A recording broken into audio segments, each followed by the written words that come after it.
The rain had been falling for hours, not the soft kind that taps gently on rooftops. This storm sounded angry. Thunder rolled across the mountains like giant drums, and the narrow forest road had become slick with mud and loose gravel. Ethan Cole tightened his grip on the steering wheel. His old pickup truck rattled as it climbed another steep curve through the remote valley. The headlights barely cut through the curtain of rain ahead. He was exhausted. At 34, Ethan looked older than he really was. Life had worn him down piece by piece. 3 years earlier, he had lost his wife, Claire, to a sudden illness. A year later, the construction company he worked for went bankrupt. Now he spent his days taking odd repair jobs in small towns just to survive. Most nights, he slept alone in a cabin outside Millbrook Ridge, a forgotten mountain town where nobody asked questions. And honestly, he preferred it that way. Tonight's repair call had taken longer than expected. A broken generator at an isolated hunting lodge. By the time he finished, the storm had already trapped most travelers indoors. But Ethan kept driving. He hated stopping. Stopping meant thinking. Another flash of lightning illuminated the forest. For just a second, Ethan noticed something strange near the edge of the road. Fresh tire marks. Deep ones. His eyes narrowed. The tracks cut violently across the gravel shoulder and disappeared beyond the guardrail. Ethan slowed the truck. What the... He pulled over carefully and stepped out into the freezing rain. Wind slapped against his jacket as he walked toward the damaged railing. One section had been completely crushed. His stomach tightened. Someone had gone over. He grabbed a flashlight from the truck and shined it down into the darkness below. At first, he saw nothing but trees and jagged rocks. Then another lightning strike lit up the ravine. A vehicle, upside down, half buried between broken branches, nearly 50 feet below. Ethan's pulse exploded. Oh no! Without thinking, he climbed over the damage rail. Mud slid beneath his boots as he carefully descended the steep embankment. Rain soaked through his clothes instantly. Several times he nearly lost his footing.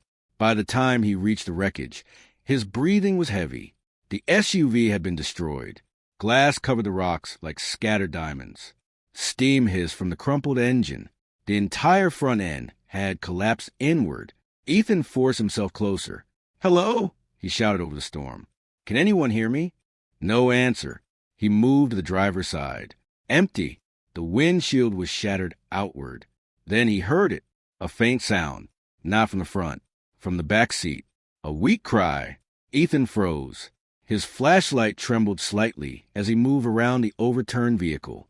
Inside the crushed rear compartment, partially protected beneath deployed airbags and blankets, was a little girl, maybe 5 years old. Curly dark hair. Tiny face streaked with tears. Wide, terrified eyes staring directly at him. For a second, Ethan couldn't breathe. The child clutched a stuffed rabbit against her chest. "Hey!" Ethan said softly, kneeling beside the broken window. "It's okay. I'm here." The girl didn't answer. She looked frozen with fear. Blood trickled from a small cut above her eyebrow. Ethan scanned the wreckage quickly. The metal frame around her had bent strangely during the crash, creating a small pocket that likely saved her life. But the doors were jammed shut. He pulled hard on the rear hatch. Nothing. Again. Still stuck. The storm intensified overhead. Ethan looked around desperately before spotting a loose tire iron near the wreckage. He jammed it into the twisted frame and pulled with all his strength. Metal groaned. The opening widened slightly. The little girl whimpered. "You're okay," he told her. "I'm getting you out." One more pull. The door finally bent open enough. Ethan reached inside carefully. "Can you move?" The girl nodded weakly. "Good. Come toward me slowly." She crawled over shattered glass and twisted seats until Ethan finally lifted her free from the SUV. The moment her feet touched the ground, she wrapped her arms around his neck tightly, as if letting go meant dying. Ethan held her close against the rain. "It's all right," he whispered. "You're safe now." But then the girl said something that made his blood run cold. "She told me you would come." Ethan pulled back slightly. "What?" The child stared at him with frightening calmness now. "My mommy said a man named Ethan would find me. Thunder cracked across the mountains. Ethan's face drained of color. How do you know my name? The little girl slowly pointed toward the front seat of the wrecked SUV. There's something for you. A terrible feeling crawled into Ethan's chest. He turned slowly toward the vehicle. Rain hammered the twisted metal. Lightning flashed again. And for the first time, he noticed the driver, a woman trapped behind the crushed steering wheel, motionless, her face partially hidden by shadows and blood. Ethan climbed toward the front carefully. Every instinct told him to stop, but he couldn't. Then another flash of lightning illuminated her face completely. Ethan staggered backward instantly. No! His heart nearly stopped, because he recognized her. It was Claire's younger sister, Olivia Bennett, someone he hadn't seen in nearly 7 years. Someone who disappeared without warning after Claire's funeral. And hanging from Olivia's neck was a silver pendant Ethan knew better than anything in the world, the necklace he buried with his wife. Ethan stared in disbelief. That was impossible. He had placed it in Claire's hands himself before the coffin was sealed. So how was Olivia wearing it now? And why had she told the child that Ethan would come? The little girl stepped closer behind him. Rain dripped from her small face as she whispered 5 words that changed everything. My mommy said you're my father. Ethan felt the entire world collapse beneath him. The storm roared louder. The ravine suddenly felt colder. And deep inside the overturned SUV, a cell phone began ringing. The ringing wouldn't stop. Sharp, loud, almost unnatural against the sound of rain and thunder. Ethan stared at the overturned SUV as if it had become something alive. The little girl stood beside him, clutching the stuffed rabbit tightly. My mommy said to answer it, she whispered. Ethan's pulse hammered in his ears. Nothing made sense. Not Olivia. Not the necklace. Not the girl. And definitely not those words. You're my father. His knees felt weak. For years, Ethan had lived with regret. Regret over losing Claire. Regret over the arguments before she died. Regret over never having the family they dreamed about. But this was impossible. The phone kept ringing inside the crushed vehicle. Finally, Ethan forced himself forward. The driver's door had folded inward around Olivia's body. Rainwater mixed with blood across the dashboard.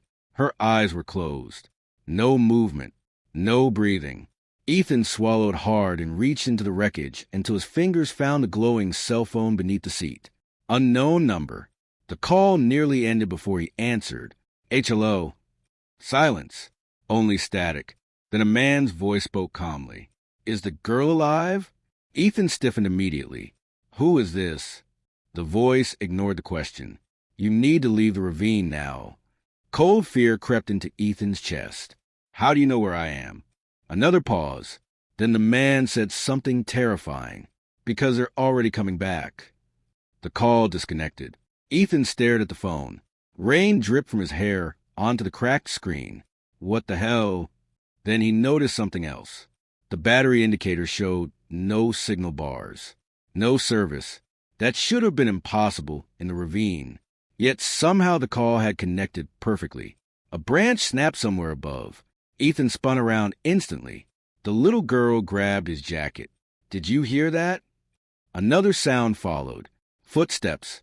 Somebody was moving through the trees near the road. Ethan's instinct exploded. He killed the flashlight immediately and pulled the girl close. Stay quiet. The forest went dark except for distant lightning flashes.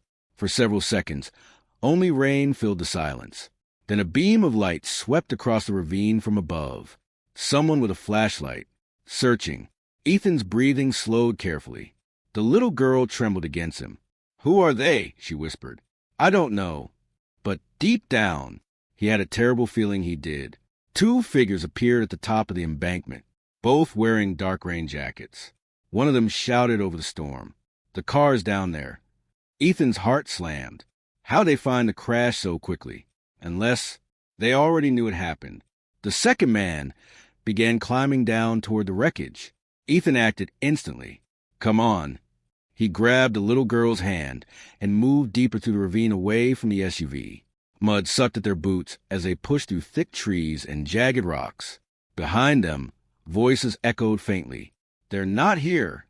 Spread out. Lightning illuminated the forest for a split second. Ethan spotted an old drainage tunnel built into the ravine wall about 30 yards away. Over there, they hurried toward it. The concrete tunnel was narrow and damp, probably built decades earlier to redirect floodwater beneath the mountain road. Ethan and the little girl squeezed inside just as flashlight beams began sweeping across the forest behind them. Both stayed silent. The child's tiny hand shook violently. Ethan noticed she was freezing. Without thinking, he removed his jacket and wrapped it around her shoulders. "What's your name?" he whispered softly. The girl looked up at him. "Sophie." Ethan felt another strange ache in his chest. Claire had always loved that name. She once told Ethan if they ever had a daughter, she wanted to name her Sophie. His throat tightened painfully. "How old are you?" 6. Ethan calculated quickly. 6 years. Claire had died 7 years ago. None of this fit together. Not even a little. "Sophie, where were you and your mother going tonight?" The girl hesitated. "To find you." A chill moved down Ethan's spine. "Why?" She said bad people were following us. Outside the tunnel, flashlight beams passed dangerously close now. Ethan held his breath. Voices echoed nearby. Search everywhere. They couldn't have gone far. Sophie buried her face against Ethan's arm. "I'm scared."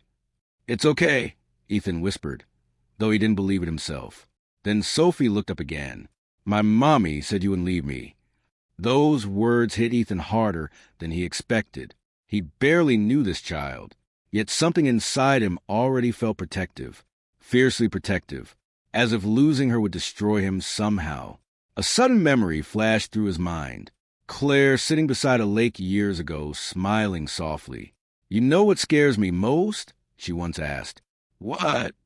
"That one day you'll stop caring about people because life hurts too much." At the time, Ethan laughed it off. But after she died, that's exactly what happened. Until now, a flashlight beam suddenly flooded the tunnel entrance. Ethan froze. Footsteps approached outside. A man's silhouette appeared only feet away. Ethan grabbed a broken piece of concrete from the ground silently. If the man entered, a loud engine roared above the ravine. Headlights swept through the trees. Then tires screeched violently on the road overhead. The searching men cursed instantly. "What now?" Another voice shouted from above. "Police!" The men outside the tunnel exchanged panicked looks. "Move!" Within seconds, their footsteps disappeared into the storm. Ethan waited several more moments before carefully peering outside. Red and blue lights flashed faintly through the rain above the ravine. Someone must have reported the accident. Relief washed over him briefly, until Sophie whispered something beside him. "They can't know about me." Ethan frowned. "What?" Her face had gone pale again. "My mommy said not to trust the police." Before Ethan could respond, the cell phone in his hand buzzed again. Another incoming call. Same unknown number. Ethan answered cautiously. "What do you want?" This time the voice sounded urgent. "You need to listen carefully. Olivia stole something very important." Ethan glanced toward the wrecked SUV. "What are you talking about?" "The pendant around her neck." Ethan's grip tightened instantly. "Who are you?" "That necklace contains a storage chip." Ethan blinked in confusion. "A what?" "Data worth millions." The rain seemed to disappear around him for a moment. The man continued. "There are powerful people searching for it. Olivia was trying to expose them before they caught her." Ethan stared at the necklace visible through the trees near the wreckage. Impossible. That necklace belonged to Claire. Didn't it? The voice lowered. "If they find Sophie, she dies too." Ethan's blood ran cold. "Why are you telling me this?" Another pause. Then the man answered quietly. "Because Claire once saved my life." Ethan's heart stopped. "How do you know Claire?" But the voice ignored him again. "Take the girl and leave before the police reach you. Some officers are involved." Then the call ended. Ethan stared at the dark screen. Nothing made sense anymore. Not Claire, not Olivia, not the necklace, not Sophie. But one thing had become painfully clear. This accident wasn't random. And somehow, Claire had been connected to all of it long before she died. A loud cracking sound suddenly echoed through the ravine.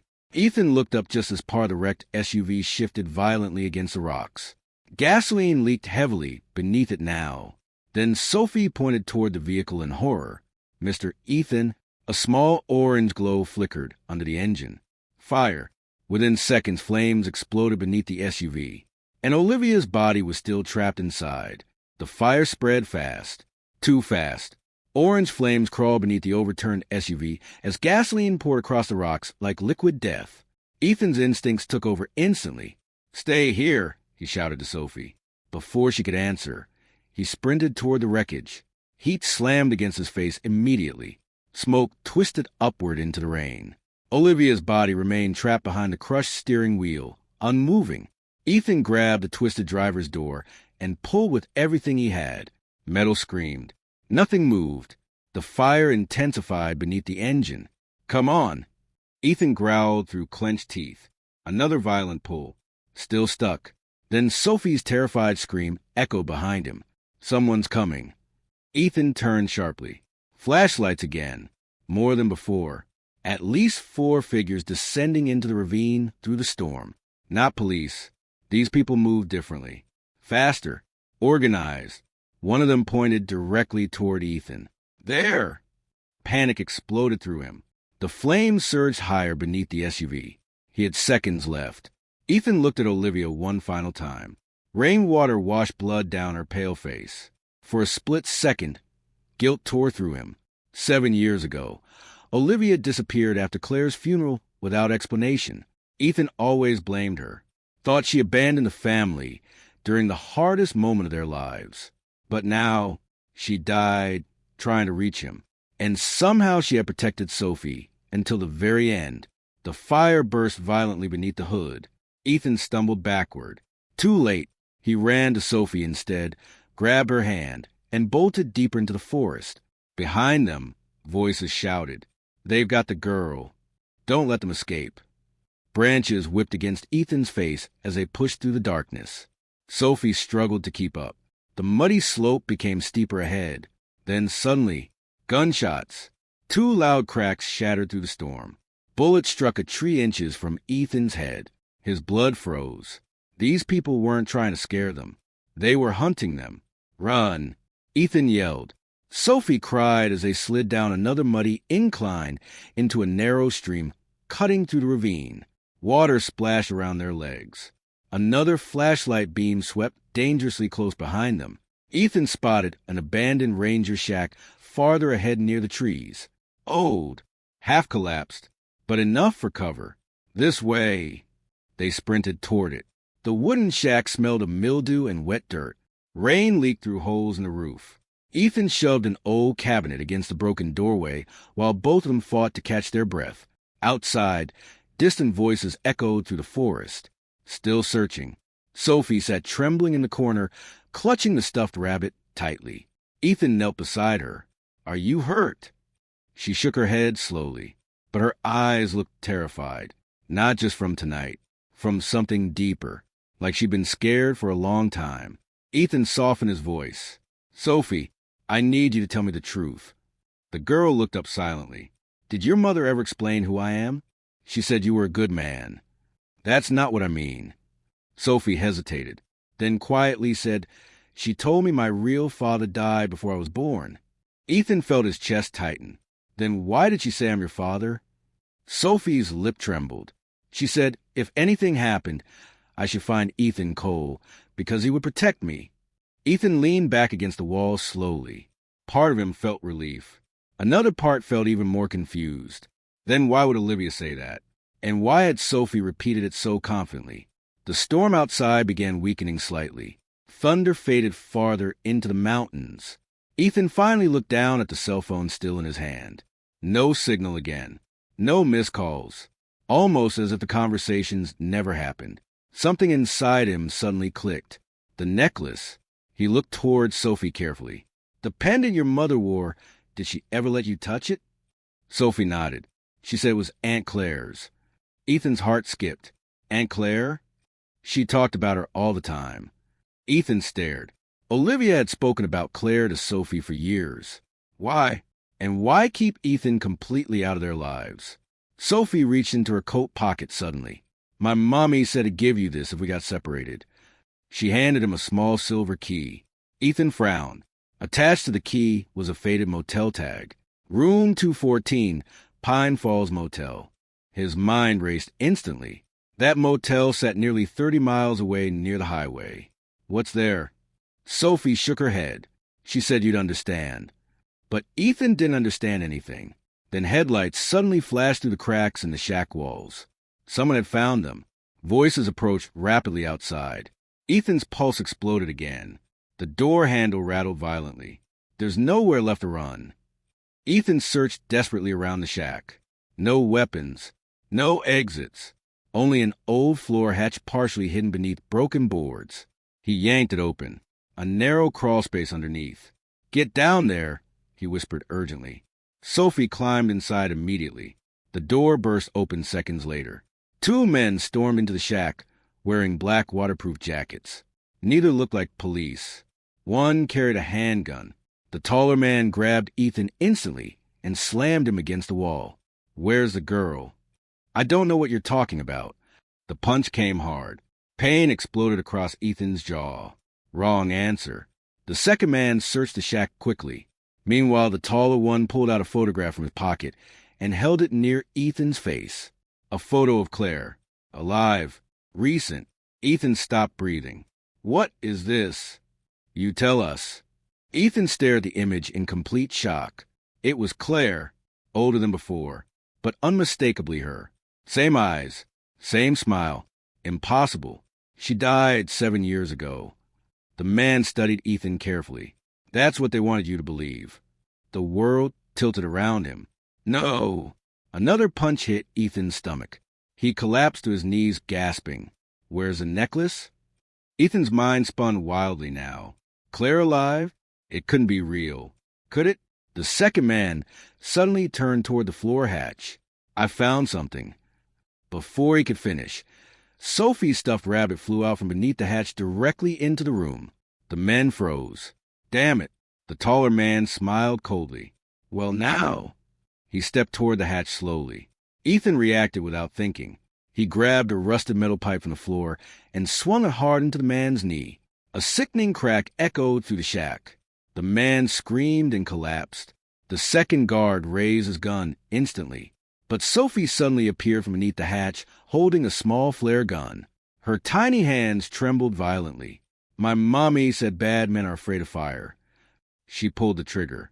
Boom. The flare blasted directly into the man's chest. He screamed as sparks exploded across his jacket. The shack instantly filled with smoke and panic. Ethan grabbed Sophie and ran. They burst into the storm again just as flames began spreading through the old wooden structure behind them. Gunshots echoed once more. But this time Ethan and Sophie disappeared into the darkness of the forest. Far above the ravine, a black SUV waited silently on the roadside. Inside sat a silver-haired woman, watching everything through binoculars. Calm, emotionless. A man beside her spoke nervously. Should we stop them?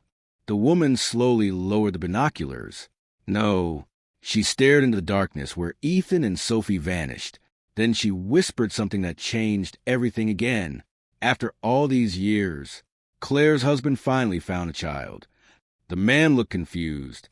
But if Ethan learns the truth, he will, the woman interrupted softly. That's exactly what Claire wanted.